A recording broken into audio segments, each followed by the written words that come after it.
Hi friends, പുതിയൊരു വീഡിയോയിലേക്ക് എല്ലാവർക്കും സ്വാഗതം. ഇന്ന് ഞാൻ നിങ്ങളുമായിട്ട് ഷെയർ ചെയ്യാൻ പോകുന്ന ഒരു സൂപ്പർ ടേസ്റ്റി ആയിട്ടുള്ള വളരെ സിമ്പിളായിട്ടുള്ള എഗ്ഗ് കട്ട്ലറ്റിൻ്റെ റെസിപ്പിയാണ്. നമുക്ക് വളരെ പെട്ടെന്ന് തയ്യാറാക്കാവുന്ന രീതിയിലാണ് ഞാൻ ഈ റെസിപ്പി ചെയ്തിരിക്കുന്നത്. അപ്പോൾ നിങ്ങൾ വീഡിയോ സ്കിപ്പ് ചെയ്യാതെ മുഴുവനായിട്ട് കണ്ടു നോക്കുക. ഞാനിവിടെ എഗ്ഗ് ബോയിൽ ചെയ്ത് നേരത്തെ റെഡിയാക്കി വെച്ചിട്ടുണ്ട്. 3 എഗ്ഗാണ് എടുത്തിരിക്കുന്നത്. അതിൻ്റെ ഇൻഗ്രീഡിയൻസുമാണ് കാണിക്കുന്നത്. ക്യാരറ്റ്, വലിയുള്ളി, മല്ലിയില, പച്ചമുളക് ഇത്രയും റെഡിയാക്കി വെക്കണം. പിന്നെ ഒരു 3 പീസ് ബ്രെഡ് എടുത്തിട്ടുണ്ട്. അതിലേക്ക് ഒരു 3 ടേബിൾ സ്പൂണ് വെള്ളം ഒഴിച്ചു കൊടുത്ത് ഒന്ന് സോക്ക് ചെയ്യണം. നമുക്കത് എഗ്ഗിൻ്റെ കൂടെ മിക്സ് ചെയ്യാനുള്ളതാണ്. മസാല പൗഡർ ഞാനിവിടെ എടുത്തിരിക്കുന്നത് pepper powder, red chilli flakes, garam masala, jeera powder, പിന്നെ കോൺഫ്ലോർ ഒരു 3 ടേബിൾ സ്പൂൺ വേണം. എഗ്ഗ് ഒന്ന് ഗ്രേറ്റ് ചെയ്തെടുക്കണം.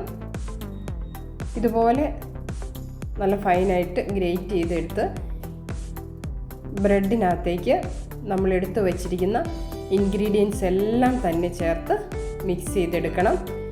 ഞാൻ എഗ്ഗ് ഗ്രേറ്റ് ചെയ്തതും വലിയ ഉള്ളിയും ക്യാരറ്റും നന്നായിട്ട് ചോപ്പ് ചെയ്ത് വേണം. എല്ലാം കട്ട്ലറ്റിനായതുകൊണ്ട് എല്ലാം തന്നെ ചോപ്പ് ചെയ്താണ് നമ്മൾ എടുക്കേണ്ടത്. അല്ലെങ്കിൽ കട്ട്ലറ്റ് നമ്മൾ മിക്സ് ചെയ്ത് എണ്ണയിലിടുന്ന ടൈമിൽ പൊട്ടിപ്പോവും. ഞാൻ ഉള്ളി ഇതിനകത്ത് വഴറ്റിയിട്ടില്ല, എണ്ണയുടെ ഉപയോഗമൊക്കെ കുറയ്ക്കാൻ വേണ്ടിയിട്ടാണ്. പിന്നെ നമ്മൾ എടുത്ത് വെച്ചിരിക്കുന്ന red chilli flakes, cumin powder, pepper powder, garam masala, cornflour, ആവശ്യത്തിന് ഉപ്പും കൂടെ ചേർത്ത് കൊടുക്കണം.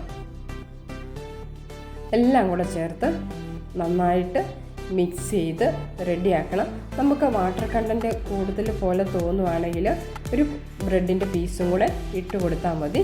അപ്പോൾ നമുക്ക് ശരിക്കും ഇതുപോലെ ബോളാക്കാൻ സാധിക്കുന്നതായിരിക്കും. എന്നിട്ട് പിന്നെ നമുക്ക് ഇഷ്ടമുള്ള ഷേപ്പിലേക്ക് നമുക്ക് കൊണ്ടുവരാം. ഞാൻ ഇതുപോലെ ബോളാക്കിയിട്ടൊന്ന് പ്രസ് ചെയ്ത് കൊടുക്കുന്നതേ ഉള്ളൂ. അതിനുശേഷം നമുക്ക് ബ്രെഡ് ക്രംസിൽ കോട്ട് ചെയ്ത് എടുക്കണം. കാരണം ഇതിനകത്ത് ഒരു ചെറിയ നനവുള്ളത് കൊണ്ട് നമുക്ക് വേറെ ഒന്നിലും ഡിപ്പ് ചെയ്യേണ്ട ആവശ്യമില്ല. നമുക്ക് ഡയറക്റ്റ് തന്നെ ബ്രെഡ് ക്രംസിലേക്ക് ഇട്ട് കൊടുത്ത് ഒന്ന് കോട്ട് ചെയ്ത് റെഡിയാക്കി എടുക്കാവുന്നതാണ്. വളരെ സിമ്പിളായിട്ട് നമുക്ക് ചെയ്യാൻ പറ്റും. കുട്ടികളുടെ സ്നാക്സ് ബോക്സിൽ ഈവനിങ് സ്നാക്കും ഒക്കെ ആയിട്ട് നമുക്ക് റെഡിയാക്കാം. ഇനി ഞാൻ സൺഫ്ലവർ ഓയിലാണ് ഇത് ഫ്രൈ ചെയ്തെടുക്കാൻ പോകുന്നത്. ഓയിലിട്ട് കൊടുത്ത് നമുക്കിഷ്ടമുള്ള ഓയിൽ ചേർക്കാം കേട്ടോ.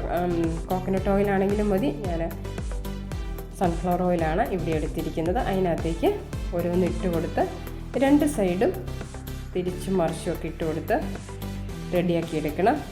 നമ്മൾ കട്ട്ലറ്റ് ഫ്രൈ ചെയ്യുന്ന ടൈമിൽ മീഡിയം ഫ്ലെയിം, ഹൈ ഫ്ലെയിം ഇങ്ങനെയായിരിക്കണം. ലോ ഫ്ലെയിമിലേക്ക് പോകരുത്. കാരണം കട്ട്ലറ്റ് വല്ലാണ്ട് എണ്ണ കുടിച്ചു പോകും. അപ്പോൾ നമുക്ക് കട്ട്ലറ്റ് കഴിക്കാൻ ടേസ്റ്റ് ഉണ്ടാവില്ല.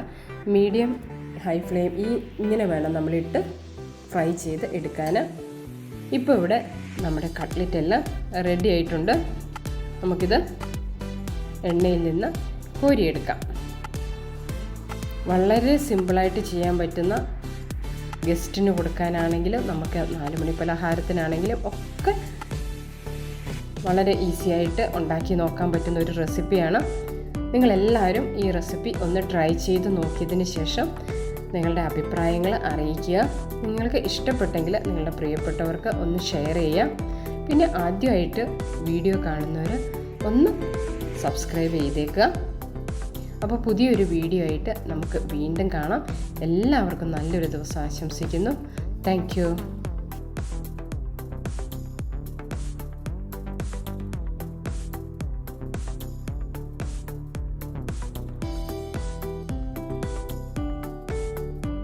Please like, share and subscribe Shaji's Kitchen Malabar.